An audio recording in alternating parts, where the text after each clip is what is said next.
All right, we're going to make an ocean scene using these beautifully textured papers that we texturized in a previous class.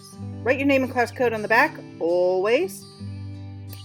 And then here are all the papers, and they're all dried, and you're just going to get a stack of them.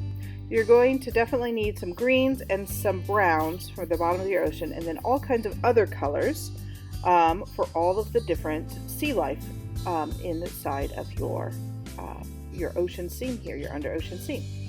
All right, so the first thing I recommend doing is building the floor of your ocean, which is sandy. So make sure that you have an ocean floor that's wide enough for the bottom.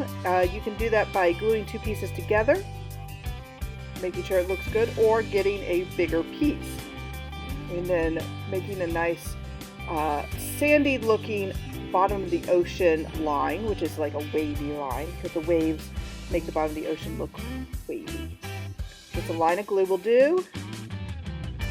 We're going to be doing a lot of tucking, so you don't want to put too much glue down. I like to just use my glue bottle sometimes to hold things down when they're really curly. And this paper is going to be pretty curly, so you might have to hold things down for a while like I am here. All right, now it's staying, so now I can move on to my seaweed. And what you're going to be doing for all of these is you're going to pick out your color, and then you're going to draw on the back with a pencil. So here I am drawing my seaweed shape on the back in a corner. That way other people can use the same texture paper for other things. Now you couldn't really see my lines there, so I'm going to switch over to Sharpie just so that you can see this on the video. But otherwise, when you make your own artwork, you want to make sure that you're using pencil on the back. Otherwise, that Sharpie will bleed through, and you'll actually see that on one of the things that I do here later in the video. So like 4 dots of glue, no more than 4 really, is probably all you're going to need for anything that you put down at this point, because these aren't very big. We're just using a half sheet of paper. All right, and then I'm going to make another thing of seaweed, just some nice organic lines, and see how the negative space actually ended up making one as well. So I was able to use that scrap because I did some nice careful smooth cutting. I was able to use that scrap as seaweed as well.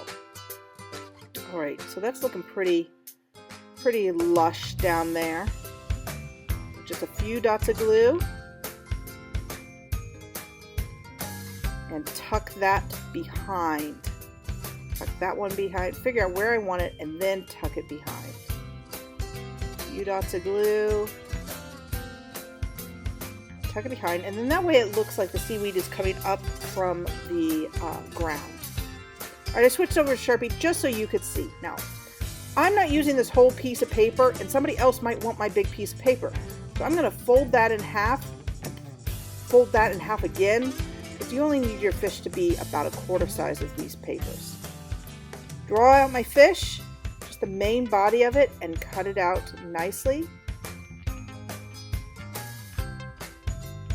And then I'm going to actually, instead of drawing details on the front, because it would be really hard to draw on this textured paper, we're actually going to cut out the embellishments out of other colors of paper. So again, I don't need much. So I just cut off a little corner, and for the eye that I cut into a circle, teeny tiny dot of glue. You want to fully embellish your fish before you glue it on to your background. So remember, if you're cutting out just a teeny tiny piece, you just cut off the side. You never cut straight into the middle of paper because that's just wasteful. Nobody wants to use that then. It doesn't make for good scraps. All right, so I am going to go ahead and fast forward even faster so you can see how I build up my ocean scene using these textured papers as a collage.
see how I made that seahorse using some directions by building the basics up and then drawing the lines? So you're welcome to use the How to Draw Sea Creature books that I have available to learn how to draw any of these things. But I want to get to the really complex ones. Alright, now I'm all done. When you are all done, you need to decide what are good big scraps like these. See how they're all still rectangles? Nice big rectangles. Those will go back in the box. These, see how there's not a whole lot of cutting into them? They are still basically all big rectangles. These are trash. Just throw them in the trash can. We cannot recycle them. And after you're all cleaned up, you will have your own beautiful ocean sea.